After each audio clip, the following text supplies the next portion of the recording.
Welcome to Suman TV Kannada. ಸ್ವಾಗತ ವೀಕ್ಷಕರೇ. ಚುನಾವಣೆ ಹತ್ರ ಬರ್ತಿದ್ದಂತೆ ರಾಜಕೀಯ ನಾಯಕರು ಜನರ ಮುಂದೆ ತಮ್ಮ ಕೆಲಸಗಳ ಲೆಕ್ಕ ನೀಡಲು ಆರಂಭಿಸಿದ್ದಾರೆ. ಆದ್ರಿಂದು ಚಿಕ್ಕಬಳ್ಳಾಪುರದಲ್ಲಿ ನಡೆದ ಪತ್ರಿಕಾಗೋಷ್ಠಿಯಲ್ಲಿ ಸಂಸದ ಡಾಕ್ಟರ್ ಕೆ ಸುಧಾಕರ್ ಅವರು ನೀಡಿದ ಹೇಳಿಕೆ ಇದೀಗ ಜಿಲ್ಲೆಯ ರಾಜಕೀಯ ವಲಯದಲ್ಲಿ ದೊಡ್ಡ ಚರ್ಚೆಗೆ ಕಾರಣವಾಗಿದೆ. ಶಿವಕುಮಾರ್ ಅವರು ಮಾನ್ಯ ಮುಖ್ಯಮಂತ್ರಿಗಳಾಗಿದ್ದಾರೆ. ಅಧಿಕೃತ ಮುಖ್ಯಮಂತ್ರಿಗಳ ನಿವಾಸ ಅವ್ರಿಗೆ ಮಾನ್ಯ ಸಿದ್ದರಾಮಣ್ಣ ಅವ್ರು ಬಿಟ್ಕೊಟ್ರೆ ಅವ್ರು ಹೋಗ್ತಾರೆ. ಬಿಟ್ಕೊಡದೆ ಇದ್ರೆ ಹೆಂಗ ಹೋಗಕ್ಕಾಗುತ್ತೆ ಪಾಪ ಅಲ್ವಾ? ಹಾಗಾಗಿ ನನ್ನ ಪ್ರಕಾರ ಅಧಿಕೃತ ನಿವಾಸಗಳು, ಮುಖ್ಯಮಂತ್ರಿಗಳ ಅಧಿಕೃತ ನಿವಾಸ ಮುಖ್ಯಮಂತ್ರಿಗಳಿರೋ ಅಂತದ್ದು ಅದು ಸರಿ, ಅದೇ ಸರಿ. ವ್ಯಕ್ತಿ ಎಷ್ಟೇ ದೊಡ್ಡ ವ್ಯಕ್ತಿಗಳಿದ್ರು ಕೂಡ ಮುಖ್ಯಮಂತ್ರಿಗಳ ಅಧಿಕೃತ ನಿವಾಸ ಅಂತಂದ್ರೆ ಅದನ್ನ ಅಧಿಕೃತ ನಿವಾಸ ಮಾಡ್ಬೇಕು. ನಂಗೆ ಗೊತ್ತಿಲ್ಲ ಕಾವೇರಿನ ಅಧಿಕೃತ ನಿವಾಸ ಮಾಡಿದ್ದಾರಾ ಇಲ್ವೋ ಗೊತ್ತಿಲ್ಲ. ಆದ್ರೆ ನಾನ್ ಸಲಹೆ ಮಾಡೋದು ಸರ್ಕಾರಕ್ಕೆ, ಮುಖ್ಯಮಂತ್ರಿಗಳಿಗೆ, ಯಾವ್ದಾದ್ರೂ ಒಂದು ಡೆಸಿಗ್ನೇಟೆಡ್ ಚೀಫ್ ಮಿನಿಸ್ಟರ್ ಹೌಸ್ ಅಂತ ಮಾಡಿ. ನೀವಾದಾಗ ಒಂದು, ಇನ್ನೊಬ್ರು ಬಂದಾಗ ಇದಿಲ್ಲ, ಈ ವಾಸ್ತು ಪ್ರಕಾರ ಇನ್ನೊಂದು. ನಾನು ನೋಡಿದ್ದೀನಿ ಹಿಂದೆ ಮುಖ್ಯಮಂತ್ರಿಗಳು, ಅನೇಕ ಮುಖ್ಯಮಂತ್ರಿಗಳು ಅವ್ರಿಗೆ ಇಷ್ಟ ಬಂದಿದ್ದ ವಾಸ್ತುವಲ್ಲಿ ಇದ್ದಾರೆ. ಮನೆ ಯಡಿಯೂರಪ್ಪನವ್ರು ಒಂದ್ ಕಡೆ ಇದ್ರು, ಮನೆ ದೇವೇಗೌಡರು ಒಂದ್ ಕಡೆ ಇದ್ರು, ಜೆ.ಎಚ್. ಪಾಟೀಲ್ ಕಾವೇರಿಯಲ್ಲೇ ಇದ್ರು. ಅಲ್ಲ, ಕುಮಾರಸ್ವಾಮಿ ಅವ್ರು ಹೋಟ್ಲಲ್ಲಿ ಇದ್ರು ಅಂದ್ರೆ ಅವ್ರಿಗೂ ಕೂಡ ಮನೆ ಇತ್ತ ಅವಾಗ? ಕಾವೇರಿಯಲ್ಲಿ ಯಾರಿದ್ರು ಅವತ್ತು? ನೀವು ಅಧಿಕೃತ ನಿವಾಸ ನೀವ್ ಇದ್ಕೊಂಡು ಮುಖ್ಯಮಂತ್ರಿಗಳು ಹೋಟ್ಲಲ್ಲಿ ಇದ್ದಾರೆ ಅಂದ್ರೆ ಪಾಪ ಇನ್ನ ಕುಮಾರಸ್ವಾಮಿ ಅವ್ರು ಜೆ.ಪಿ. ನಗರಿಂದ ಬರಕ್ಕಾಗುತ್ತಾ? ತಪ್ಪು ಕಂಡಿಡೀರಿ, ಸರಿಯಾಗಿರುವಂತ ತಪ್ಪು ಕಂಡಿಡಿ. ನೀವು ಅಧಿಕೃತ ಮನೆಯನ್ನ ಖಾಲಿ ಇಟ್ಟು ಅವ್ರು ಬರ್ದಿರ ಇದ್ರೆ ಕುಮಾರಸ್ವಾಮಿ ಅವ್ರು ತಪ್ಪಪ್ಪ, ನಾನು ಒಪ್ಕೊಳ್ತೀನಿ. ನೀವು ವೆಕೇಟೇ ಮಾಡಿದಿರ ಕಾವೇರಿ ಮನೆನ, ಅವ್ರು ಸೆಂಟರ್ ಆಫ್ ಸಿಟಿಯಲ್ಲಿ ಇರ್ಬೇಕು. ಜೆ.ಪಿ. ನಗರಿಂದ ಡೈಲಿ ಬಂದು ಹೋಗ್ಬೇಕಂದ್ರೆ ಎಷ್ಟು ಇವತ್ತು ಟ್ರಾಫಿಕ್ ಜಾಮ್ ಆಗುತ್ತಾ ಇಲ್ವಾ? ಎಲ್ರಿಗೂ ಸಮಸ್ಯೆ. ಆಗ ನಾನು ಹೇಳೋದಂಥದ್ದು, ಮುಖ್ಯಮಂತ್ರಿಗಳು ಯಾವ್ದಾದ್ರೂ ಒಂದು ಮನೆ, ನೀವ್ ಯಾವ್ದಾದ್ರು ಇವಾಗ ಏನ್ ಮಾಡಕ್ ಕೊಟ್ಟಿದ್ರಿ ಅದನ್ನೇ ಮಾಡ್ತೀರಾ, ನೀವು ಕ್ಯಾಬಿನೆಟ್ ಅಲ್ಲಿ ಇಟ್ಟು ಮಾಡಿ. ಮುಖ್ಯಮಂತ್ರಿಗಳ ಅಧಿಕೃತ ನಿವಾಸ ಅಂತಂದ್ರೆ ಅದು ಮುಖ್ಯಮಂತ್ರಿಗಳು ಮಾತ್ರ ಇರ್ಬೇಕು, ಇನ್ಯಾರು ಇರ್ಬಾರ್ದು.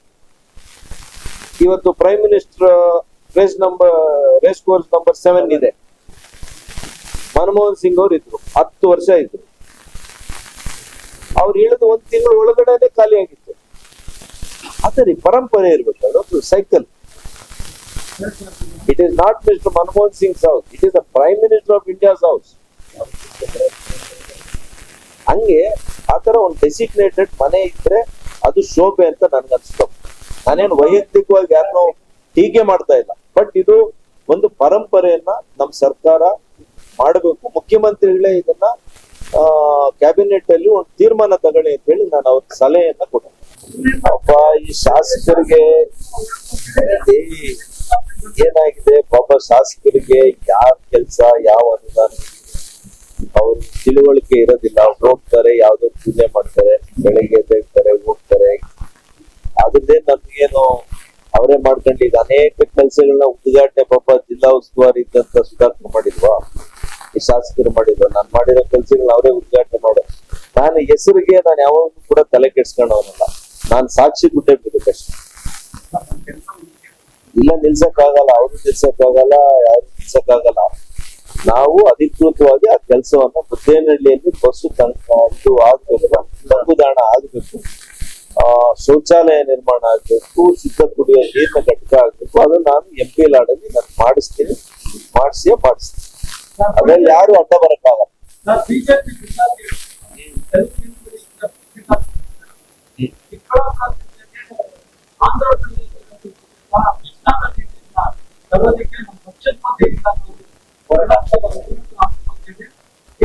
ಇದು ನಾನು 3 ವರ್ಷದಿಂದನೇ ಹೇಳ್ತೀನಿ. 3 ವರ್ಷದಿಂದ ನಾನೇ ಅಲ್ವಾ ಪ್ರಾರಂಭ ಮಾಡಿದ್ದು. ಕೃಷ್ಣಾ ನದಿಯಿಂದ ಈ ಭಾಗಕ್ಕೆ ನೀರು ತರಬಹುದು ಅಂತ ಆಲೋಚನೆನೆ ನಾನು ಪ್ರಸ್ತಾವನೆ ಮಾಡಿದ್ದು. ಪಾಪ ಮೊನ್ನೆ ಅಧ್ಯಕ್ಷ ಹೇಳೋರೆ, ಸಂತೋಷ ನಮ್ಮ ಅಧ್ಯಕ್ಷ. ಬಟ್ ನಾನು 3 ವರ್ಷದಿಂದ ಹೇಳ್ತಾ ಇದ್ದೀನಿ. ನಮ್ಮ ಸರ್ಕಾರ ಇದ್ದಿದ್ರೆ ಇಷ್ಟೊತ್ತಿಗೆ ನೀರನ್ನು ಕೂಡ ತರ್ತಾ ಇದ್ವಿ.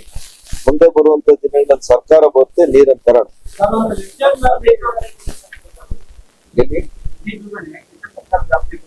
ಕೆಲವು ಕಡೆ ಈಗಾಗಲೇ ಈಗ ನದಿ ಜೋಡಣೆ ಭೌಗೋಳಿಕವಾಗಿ ಮತ್ತು ಏನು ತಾಂತ್ರಿಕತೆಯಿಂದ ಇದನ್ನೆಲ್ಲ ಕೂಡ ಅದನ್ನ ಅವರು ರಿಪೋರ್ಟ್ ಮಾಡ್ಬೇಕು. ಅದೆಲ್ಲ ಕೂಡ ಸರಿ ಹೋದಾಗ ಮಾತ್ರ ಮಾಡಕ್ ಸಾಧ್ಯ. ಈಗಾಗಲೇ ನಿಮಗೆ ಮಧ್ಯಪ್ರದೇಶ, ರಾಜಸ್ಥಾನ, ಉತ್ತರ ಪ್ರದೇಶ ಈ ಮಧ್ಯೆ ಈಗಾಗಲೇ ಇಂಟರ್ಲಿಂಕಿಂಗ್ ಆಫ್ ರಿವರ್ಸ್ ಪ್ರಾರಂಭ ಆಗಿದೆ. ಬಹುಶಃ ಎಲ್ಲ ಕಡೆ ಎಲ್ಲೆಲ್ಲಿ ಫೀಸಿಬಿಲಿಟಿ ಆಗ್ತದೆ, ಫೈನಾನ್ಷಿಯಲ್ ಫೀಸಿಬಿಲಿಟಿನೂ ಆಗಬೇಕು, ಟೆಕ್ನಿಕಲ್ ಫೀಸಿಬಿಲಿಟಿನೂ ಆಗಬೇಕು. ಅದಾದಾಗ ಹಂತ ಹಂತವಾಗಿ ಮಾಡ್ತಾರೆ. ಇವಾಗ ನಮ್ಮ ರೋಡ್ ಹೆಂಗಾಗಿದೆ, ಈಗ ನೀವು ಯಾವುದೇ ರಾಜ್ಯಕ್ಕೆ ಹೋಗಿ ರಾಷ್ಟ್ರೀಯ ಹೆದ್ದಾರಿ ಹೆಂಗಾಗಿದೆ, 14 ಮುಂಚೆ ಏನಿತ್ತು ಇವತ್ತೇನಿದೆ ಅಂತ ನೀವು ನೋಡಿ. ಈ 12 ವರ್ಷದ ಮೋದಿ ಅವರ ಸರ್ಕಾರದ ಬಗ್ಗೆ ನಾನು ಇನ್ನೊಂದು ದಿವಸ ನಾನು ಇವತ್ತೇ ತಗೋಬೇಕು ಅಂತಿದ್ದೆ, ಎಲ್ಲ ಮಿಕ್ಸಪ್ ಆಗ್ಬಿಡುತ್ತೆ ಅಂತ ಅದೇ ನಾನು ತಗೊಂಡಿಲ್ಲ.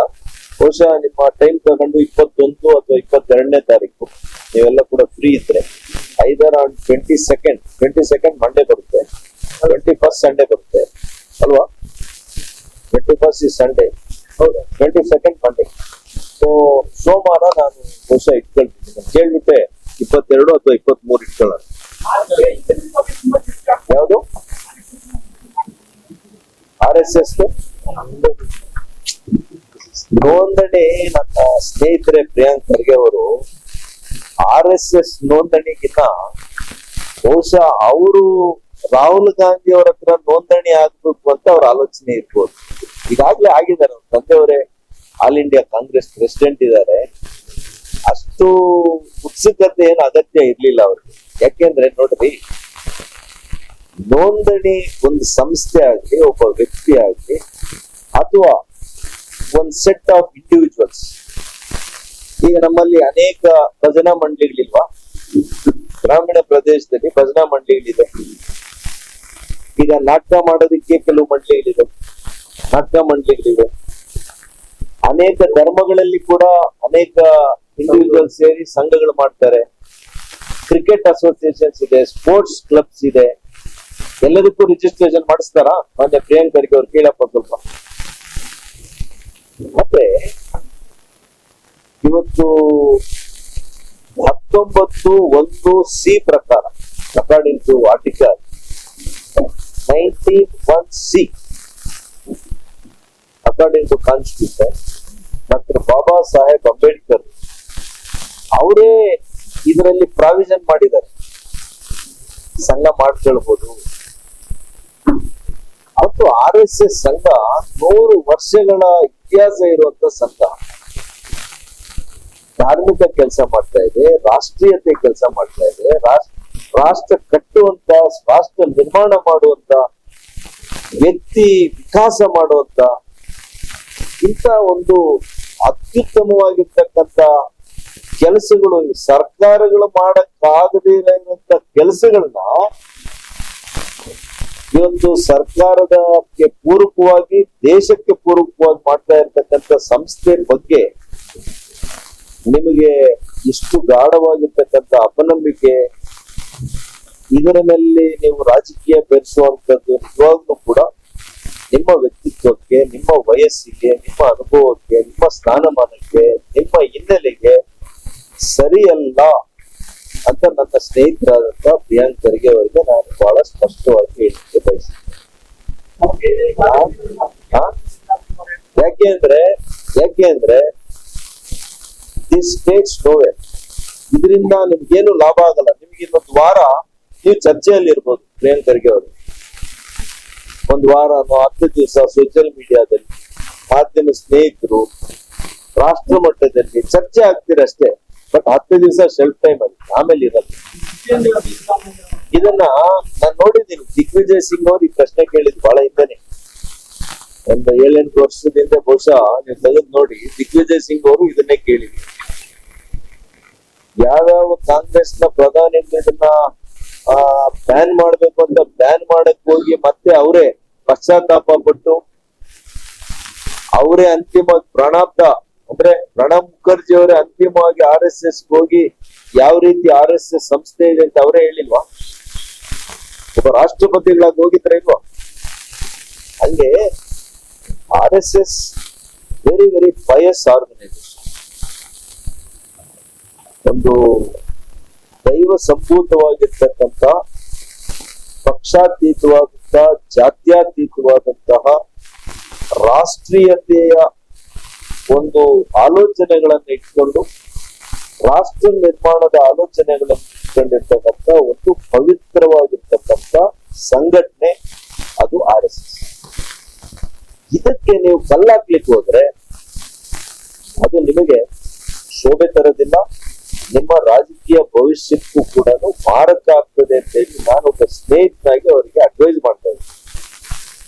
ಮುಂದಿನ ದಿನಗಳಲ್ಲಿ ಈ ವಿಚಾರ ರಾಜಕೀಯ ಚರ್ಚೆಗೆ ಯಾವ ತಿರುವು ನೀಡಲಿದೆ ಅನ್ನೋದನ್ನ ಕಾದ್ ನೋಡಬೇಕಿದೆ. ನಿಮ್ಮ ಅಭಿಪ್ರಾಯವೇನು? ಡಾಕ್ಟರ್ ಕೆ ಸುಧಾಕರ್ ಅವರ ಸೇವಾ ಪಯಣ ಚುನಾವಣೆಗೆ ಸಂಬಂಧವಿಲ್ಲದ ನಿಸ್ವಾರ್ಥ ಸೇವೆಯೇ ಅಥವಾ ರಾಜಕೀಯದ ಭಾಗವೇ? ನಿಮ್ಮ ಅಭಿಪ್ರಾಯವನ್ನು ಕಮೆಂಟ್ ಮೂಲಕ ತಿಳಿಸಿ. ಇನ್ನಷ್ಟು ಇಂತಹ ವಿಶೇಷ ಸುದ್ದಿಗಳಿಗಾಗಿ ನೋಡ್ತಾ ಇರಿ ಸುಮನ್ ಟಿವಿ ಕನ್ನಡ.